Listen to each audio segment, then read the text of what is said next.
Hello everyone, it's Reese from the Nightmare Fuel podcast, and I wanted to make a video about Steve Shives. If you were unaware, Steve Shives is a genius, a pioneer in the atheist community, and from time to time he will grace us with his decisive stance on confusing and controversial subjects. Let's hear what Steve had to say about black crime in the recent shootings by police officers of innocent cherub black men. Number 5, a friendly reminder that American police like to shoot black folks. Last week, 2 more black American men who seemed to be posing no immediate threat were fatally shot by police. Their names are Alton Sterling of Baton Rouge, Louisiana, and Philando Castile of Falcon Heights, Minnesota. Let's get this straight. A police officer telling you not to move, and then a guy continuing to move and saying, "No, I'm just going for my wallet, man." That's not posing an immediate threat. You do understand that guy had a weapon, right, Steve? Wasn't posing an immediate threat. So because he was pinned, no threat there. I mean, come on, the cop should have been able to take him out without having to use his gun. The cop tried the best he could. He said, "Please don't do that. Don't move." That's what police officers usually say, Steve. What do you want them to do exactly? Your expectations of the police force are beyond ridiculous. Both men apparently were armed at the time, although neither one of them seemed ready to use their guns to threaten the police who were confronting them, and Philando Castile was a licensed gun carrier, according to his girlfriend who was with him at the time and who live streamed the aftermath of his killing. He had informed the officer that he was armed and told him when he reached his hand back that he was reaching for his wallet, not his gun. The officer shot him anyway. Honestly, being told that the person that you have pinned down is a licensed gun owner should cause even more concern. That tells me that that person knows how to use their weapon, and they know how to kill with it. That's even more cause for concern, Steve. And you know what? The cop should have just been a mind reader. He should have known.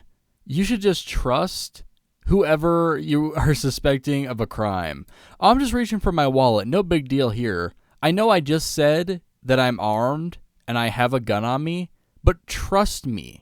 I am reaching for my wallet. Do you hear how retarded you sound, Steve? In what world does that sound like a smart decision?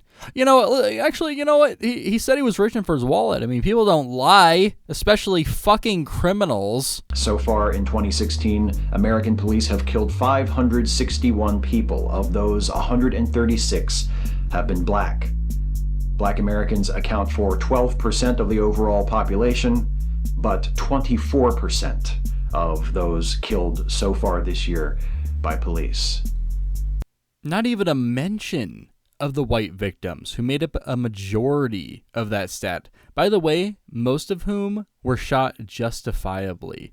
Steve, it's ridiculous that you expect these numbers to match. Black people are disproportionately involved in criminal activity. Do you think there should be a quota? Like, oh, I was going to shoot that criminal who was trying to pull a gun on me, but we already shot too many black people this year, so fuck it, I might as well die. Might as well die on the line of duty. That makes sense, Steve. Alton Sterling was selling CDs in front of a convenience store, and Philando Castile was driving and had been pulled over for a broken taillight, in case you're wondering what they did to deserve it. Yeah, that was all that happened, Steve. There wasn't any resisting arrest. There wasn't any not taking orders from the cops. None of that. I mean, they were complying just fine. It just happens that these police officers were members of the Ku Klux Klan. That is the true story that I'm about to unearth here for you. And that would explain, I mean, come on, the people they shot were black. If you think about it, the only people who would do that are like the secret agents of the Grand Dragon. Steve, I am just appalled by this. You don't understand the statistics. You don't understand what you're talking about in the slightest. You don't even understand the details of these two cases.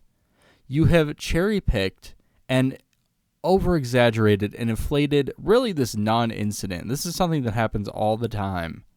And this is something that police officers have to deal with. I am so beyond sick of people failing to recognize what is an actual case of police brutality. Because if you were to point it out, Steve, I would be on your side. But I can't, Steve, because you point to bullshit examples. I cannot be on your side on this, Steve, and fuck you.